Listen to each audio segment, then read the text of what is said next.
Hello नमस्कार दर्शकों, झनक सीरियल में आप सभी का स्वागत है।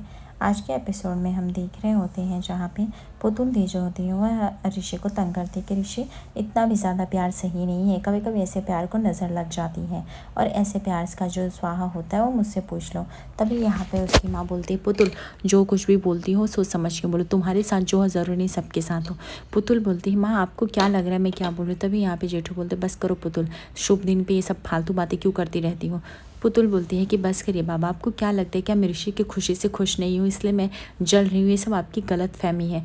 इनफैक्ट मैं ऋषि की खुशी से बहुत ही ज़्यादा खुश हूँ। मैं तो चाहती हूँ मेरा भाई उसका घर बसे, लेकिन एक सच है जिस रियलिटी से हम गायब नहीं हो सकते। और मैंने सिर्फ उसको सच बताया कि कोई भी चीज़ बहुत ज़्यादा होती है तो नुकसान करती है, किसी तीसरे के आने से भी। और इसमें मैंने क्या गलत बोल दिया। हाँ, आप लोग यही यकीन दिलाएंगे ना कि मेरा ससुराल नहीं, मैं मायके में पड़ी हूँ, इसलिए मुझे मेरा मुंह बंद करना चाहिए, मुझे ज़्यादा नहीं बोलना चाहिए। ठीक है, तो मैं अपना मुंह बंद रखूँगी, लेकिन ऋषि मेरी बात भी याद रख, ठीक है। कभी बहुत ज़्यादा प्यार, बहुत ज़्यादा इस भरोसे ना बहुत चीज़ों को तोड़ देते हैं।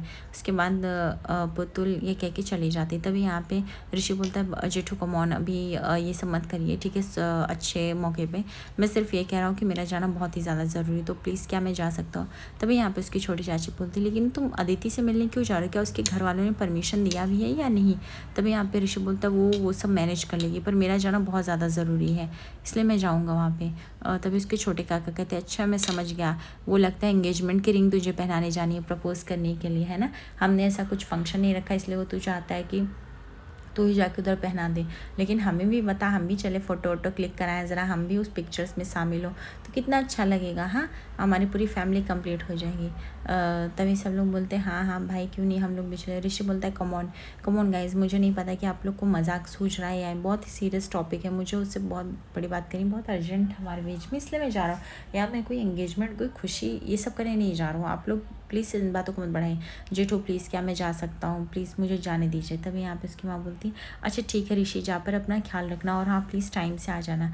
ऋषि बोलता है, ओके माँ मैं आ जाऊँगा टाइम से, प्लीज़ आप चिंता मत करो। उसके बाद हम देखते हैं झनक जैसे किचन में पहुँचती है, ऋषि उसका पीछा करके आ जाता है और ऋषि बोलता है, पहले तुम मुझे बताओ कि क्या तुम्हारे गाँव में किसी से बात हुई थी। झनक बोलती, क्यों गाँव में किससे क्यों बात होगी, किसी से बात नहीं हुई। तभी ऋषि बोलता है, मुझसे झूठ मत बोलो, अगर तुम्हारे दिमाग में कोई खेल चल रहा है, गेम चल रहा है तो प्लीज़ मुझे बताओ, अगर तुमने सच में किसी से बात की है। झनक बोलती है, ऐसा आपको काहे लगता है, जब हमने बोल दिया एक बार में कि हमने किसी से बात नहीं की है, हमको किसी का कॉल नहीं आया, तो भी एक बात को क्या बार बार पूछते रहते हैं। ऋषि बोलता है कि पहले माइंड योर लैंग्वेज, ओके, मेरे सामने से चिल्लाओ मत। झनक बोलती, क्यों नहीं, सिर्फ चिल्लाने का हक आपको, जब देखो तब मुझे नीचा दिखाते हैं आप, जब देखो तब मुझे चिल्लाते हैं आप, क्या ये सही है। आप मेरे साथ चाहे जैसे बदतमीजी कर ली, एक दिन भी आप ढंग से बात करते हैं। मैं भी इंसान हूँ, और किस लिए आपको किस चीज़ का गुरूर है। अगर मैं इस घर में रहती हूँ तो मैं काम करती हूँ, काम करने के बाद मैं दो वक्त का रोटी खाती हूँ। मैं ऐसे नहीं पड़ी रहती हूँ, दिन रात काम करती हूँ, अपनी काम की मेहनत के पैसे का रोटी खाती हूँ। लेकिन आपको कौन समझाए, आपको सिर्फ और सिर्फ मुझसे नफरत है। और गाँव में जो भी हुआ उसमें मेरी कोई गलती नहीं थी, लेकिन फिर भी उस चीज़ के लिए कोसते रहते हो आप, उस चीज़ के लिए मुझे ब्लेम करते रहते हो जो चीज़ मैंने किया है नहीं। ऋषि बोलता है, डैम इट, पहले तो तुम अपनी आवाज़ नीचे बंद करके बात करो, ठीक है। हाँ, जो भी हुआ सिर्फ तुम्हारी वजह से हुआ, ये सिर्फ तुम्हारी ही गाँव वालों की फालतूगिरी की वजह से हुआ जो मैं आज झेल रहा हूँ। मैं तुमसे सिर्फ ये कहूँगा कि प्लीज़ मेरी शादी के हर चीज़ों से तुम दूर हो, इससे ज़्यादा मुझे तुम्हारे मुँह से कुछ भी नहीं सुनना है। उसके बाद हम देखते हैं ऋषि जो होता है वो मून से मिलने के लिए पहुंचता है और वो मून को बोलता है, क्या हुआ अदिति, तुम इस तरह से घबराई हुई क्यों हो, प्लीज़ मुझे बताओ, टेल मी व्हाट हैपेंड। तो मैं यहाँ पे अदिति बोलती है, ऋषि मुझे कुछ भी नहीं समझ में आ रहा है, मैं समझ नहीं पा रही हूँ मैं कैसे कहूँ, क्या कहूँ। तुम सच में बताओ, तुम्हें याद है सिमलबोनी तुम जा रहे थे तो मैंने तुमसे बोला था किसी लड़की से शादी मत कर लेना। वैसे तो मैं हर लड़कियों के लिए कभी नहीं डरती, पर आज ना ऐसे लगा मेरे पैरों तले ज़मीन खिसक गई। एक आदमी का कॉल आया जिसने बोला कि तुम्हारी शादी हो चुकी है और किसी लड़की के साथ, वो भी गांव की लड़की के साथ, और अगर मैं तुम पे ब्लाइंडली ट्रस्ट करती हूँ, मेरी शादी हो जाएगी तो मुझे तुम्हारी पहली पत्नी के साथ रहना पड़ेगा, जो कि बहुत कॉम्प्लिकेटेड हो जाएगा। ऋषि प्लीज़ बताओ ऐसा कुछ सच है, तुम्हारे साथ शमलबोनी में ऐसा कुछ हुआ तो नहीं। ऋषि बोलता है, कम ऑन अदिति, क्या तुम्हें मेरे पे यकीन नहीं हुआ। आजकल कितने सारे फेक कॉल्स आते हैं। हाँ, मैं एक एसपी हूँ, मेरे बहुत सारे दुश्मन हैं, इसलिए कर दिए होंगे कोई call, but Aditi please relax, ऐसा कुछ भी नहीं हुआ। अदिति बोलती है, अगर ऐसा कुछ हुआ ना ऋषि तो मैं सच में मैं मर जाऊँगी, हमारे बीच में किसी तीसरे को तो बर्दाश्त नहीं कर पाऊँगी। प्लीज़ बताओ ना, ऐसा कुछ भी नहीं है। ऋषि बोलते हैं, जस्ट रिलैक्स अदिति, तुम मुझ पर भरोसा करती हो ना। अब मैं बोल रहा हूँ ना, उसका कॉल तुम्हें उठाने की क्या ज़रूरत है, उठा तो लिया, फिर इतना एंटरटेन करने की ज़रूरत क्या थी, तुम कॉल तो भी तो डिस्कनेक्ट कर सकती थी ना। अदिति बोलती मुझे कुछ भी नहीं समझा और मैंने किसी को भी नहीं बताया, घर में भी सभी लोग पूछ रहे थे, लेकिन मैं पूरी तरह से घबराई हुई थी, इसलिए मैंने किसी के भी बातों का आंसर नहीं किया और मैं जैसे तैसे मिलने चली आ गई। बट अभी तुमसे जान के मुझे अच्छा लग रहा है। ऋषि बोलता ओके, तो प्रॉब्लम सॉल्व ना, अभी तुम ठीक हो ना, तुम इस बात को जस्ट क्लियरली से भूल जाओ, बिकॉज ऐसे बातों को याद नहीं रखते हैं, ठीक है, एंड फोकस करते हैं। वैसे भी हमने हनीमून की टिकट्स कराई, शादी के बाद हमें घूमने जाना है, हमारी पैकिंग तुम्हारी पैकिंग भी करनी है। तभी यहाँ पे अदिति बोलते अच्छा तो तुम अपनी पैकिंग कर लोगे, वो भी मुझे करना पड़ेगा।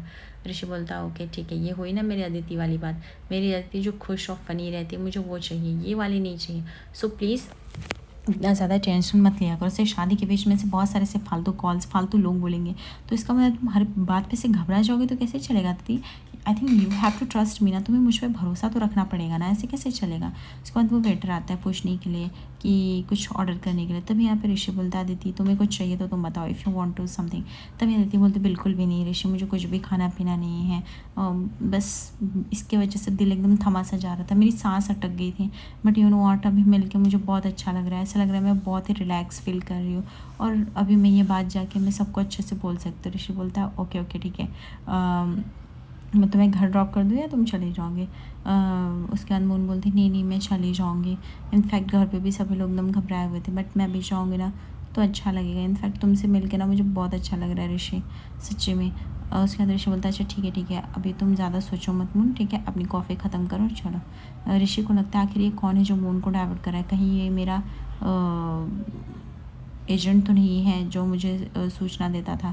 उसके बाद यहाँ पे ऋषि जो होता है उसको कॉल करता है और वो बोलता है ये जो तुम कर रहे हो सही नहीं कर रहे हो। तभी वो बोलता है कि क्या नहीं सही कर रहा हो सर, मुझे बताइए। तभी यहाँ पे ऋषि बोलता है कि तुम्हें क्या लगता है तुम ये सब जो मुझे पर्सनल लाइफ में तुम मेरे घुस के तुम सबको ब्लैकमेल करोगे तो चलेगा, जो तुम कर रहे हो ना बहुत गंदा गेम खेल रहे हो। तो वो बोलता है सर मैंने कुछ गंदा गेम खेला ही नहीं, इसमें क्या है गंदा, मैंने तो सच बताया और सच बताने में क्या ही गलत है, और अगर ये सच नहीं है तो यकीन ही नहीं करना चाहिए, है कि नहीं। और वैसे भी मेरे पास जो भी है वो कुछ सबूत में। ऋषि बोलता है कि तुम मुझे धमका रहे हो, डरा रहे हो, तुम्हें पता है मैं एसपी हूँ। तो मैं बोलता है अरे सर ये वर्दी का गुरूर मुझे मत दिखाइए, मुझे पता है आप एसपी हैं, लेकिन आपने भी जो किया वो गलत ही किया है। मुझे पता है उस गाँव की लड़की से शादी करके आप उसको अपने घर में लाए रख दिए, नौकरानी बना दिए, और अभी आप किसी और की लड़की से शादी करके उसकी ज़िंदगी बर्बाद करना चाहते हैं। ये तो मैं नहीं होने दूंगा। अगर मैं सच जानता हूँ तो मैं झूठ का साथ क्यों दूँ, और आप मुझे बोल रहे हो मुझे झूठ का साथ देना चाहिए, ये तो बहुत गलत है। तभी ऋषि बोलता है कि तुम्हें पता है ना मैं बहुत अच्छा इंसान हूँ, लेकिन मेरी पर्सनल लाइफ में कोई घुस के मेरे परिवार वालों को या मेरी होने वाली वाइफ को कोई भी टॉर्चर करने की कोशिश करेगा ना तो मैं ये ज़रा भी नहीं सहूँगा।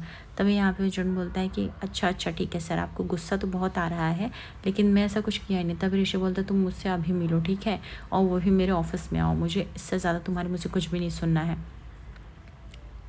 उसके बाद ऋषि जो होता है ऑफिस पहुंचता है और वो उसको बुलाता है श्रीलाल को। उसके बाद वो उसको बोलता है कि ये सब क्या बदतमीज़ी है और ये सब तुमने क्या लगा के रखा है, ये मेरा ऑफिस। तभी बोलता है सर वही तो मैं जानता हूँ, ये सब आपका ऑफिस है और इससे कोई बदतमीज़ी नहीं है। आपके लिए मैंने कितने केसेस में काम किया, 100 से भी ज़्यादा किए हैं, और बदले में मुझे क्या मिला, प्रमोशन, कुछ भी नहीं मिला है।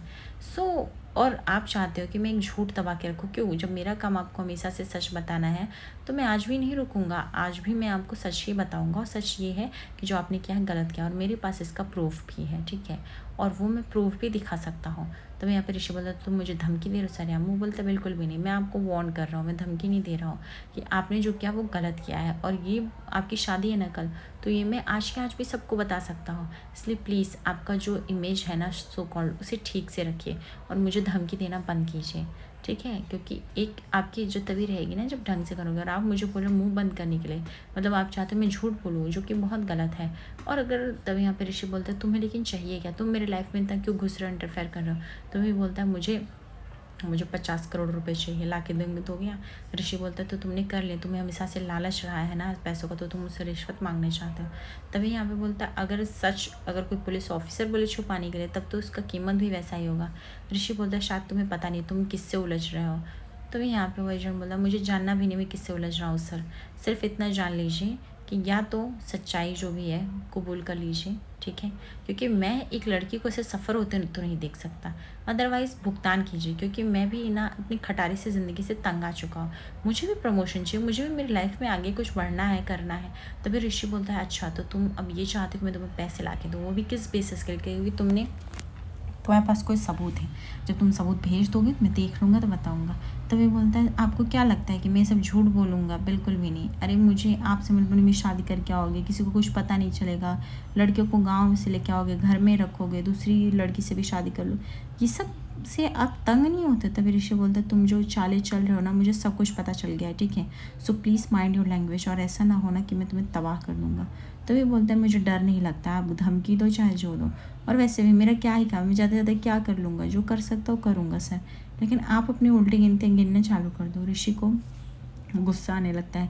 ऋषि को लगता है कि इस आदमी को तो रास्ते से हटाना होगा, बिकॉज़ अभी इसके वजह से बहुत ही लंबा सीन क्रिएट हो रहा है। और यहाँ पे हम देखते हैं ऋषि और उसके बीच काफ़ी लंबी बहस होती है, और दोनों चुप होने का नाम ही नहीं लेते हैं।